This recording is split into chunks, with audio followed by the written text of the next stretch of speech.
Good morning dear students of class 10th। तो आज हम सभी एक्सरसाइज 2.2 के क्वेश्चन नंबर 1 के पार्ट 6 को सॉल्व करने वाले हैं। पार्ट 6 है हमारा 3x square minus x minus 4। दिए गए क्वेश्चन में हमें जीरोस फाइंड करनी है और साथ ही साथ रिलेशनशिप को वेरीफाई करना है जीरोस और कोफिशिएंट के बीच का। ठीक है, इस पार्ट को जब हम देखते हैं तो आप कह सकते हैं कि दिए गए पॉलिनॉमियल्स हमारे पहले से ही ax square plus B X plus C के फॉर्म में दिए गए हैं।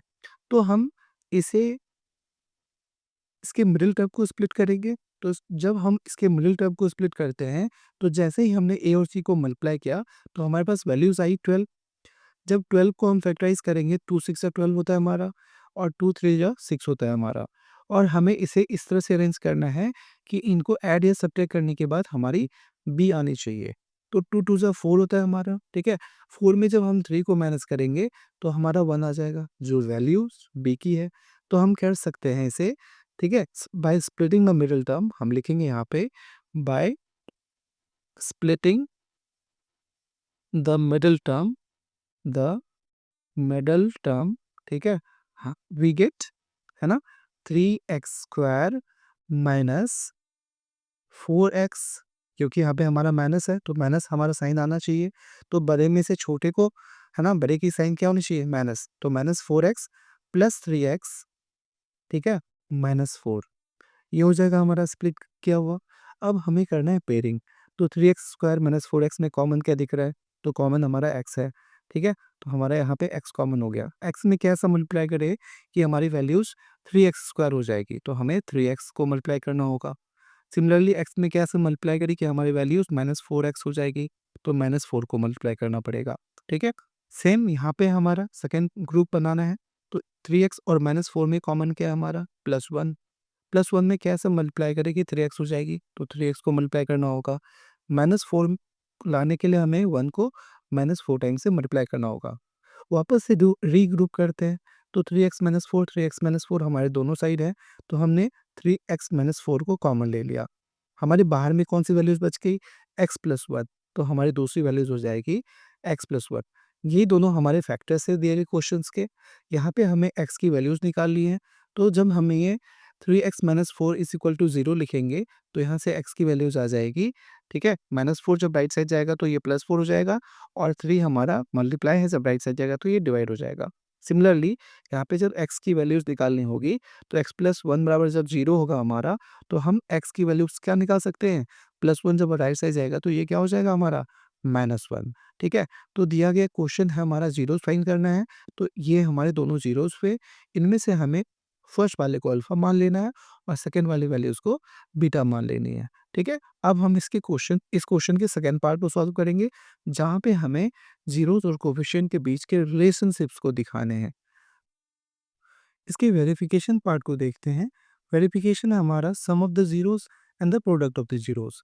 तो सम ऑफ द जीरोस होता है हमारा alpha plus beta is equal to -b/a। ठीक है, अल्फा हमारा 4/3, तो 4/3 लिख दिया हमने, प्लस बीटा हमारा -1। तो -1 एज इट इज रह जाएगा। रीजन, जब हमारा ब्रैकेट के बाहर प्लस होता है तो प्लस का साइन कोई इफेक्ट नहीं कर डालता अंदर के साइन को, ब्रैकेट के अंदर के साइन के ऊपर। ठीक है, माइनस बी हमारा क्या है, तो -1 हमारा बी था, तो माइनस ऑफ -1, ठीक है, अपॉन ए हमारा क्या है, A3 है, राइट। तो यहाँ से हम कर सकते हैं, जब -1 है तो इसके नीचे भी हमारा 1 होगा। 3 और 1 का जब हमने एलसीएम लिया तो 3 आया। 3 1 जा 3 होता है, तो 4 1 जा 4 हो गया हमारा। माइनस की साइन है, माइनस की साइन लगाए। ठीक है, 1 3 जा 3 होता है, तो -1 3 जा -3 हो जाएगा, राइट। सिमिलरली माइनस ऑफ -1 हमारा 1/3 हो गया। तो जब हम 4 में से 3 को माइनस करेंगे 1/3 हो जाएगा और इस साइड भी हमारा 1/3 आ गया, जो कि हमारा एलएचएस और आरएचएस दोनों इक्वल हैं। तो हम कह सकते हैं कि सम ऑफ द जीरोस हमने, ठीक है, दिखा दिए इन दोनों के बीच के रिलेशनशिप्स को। ठीक है, कोफिशिएंट और जीरोस के बीच के रिलेशनशिप को हमने दिखा दिया सम ऑफ द जीरोस के फॉर्म में। अब हमें दिखाना है प्रोडक्ट ऑफ द जीरोस के फॉर्म में। तो प्रोडक्ट ऑफ द जीरोस होता है हमारा alpha into beta is equal to C/A। तो अल्फा हमारा 4/3 था, ठीक है, 4/3। बीटा हमारा -1 था, तो 4/3 को हमें -1 से मल्टीप्लाई करना है। ठीक है, किसके इक्वल आना चाहिए? सी अपॉन ए के इक्वल। तो सी हमारा -4 है, ए हमारा 3 है। तो सी हमारा -4 हो गया, ए हमारा 3 हो गया। तो 4/3 को -1 से करेंगे तो ये भी वैल्यू हमारी -4/3 हो जाएगी।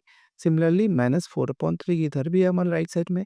तो हम कह सकते हैं कि जो हमारा एलएचएस है वो हमारे आरएचएस के इक्वल है।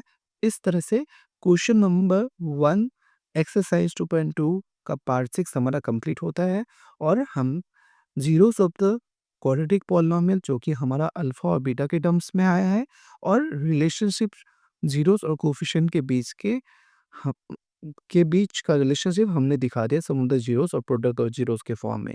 आशा करता हूँ क्वेश्चन नंबर 1 आप सभी को समझ में आया होगा। क्वेश्चन नंबर 2 के लिए आप हमारे नेक्स्ट वीडियोज़ को देख सकते हैं। जय हिंद, थैंक यू।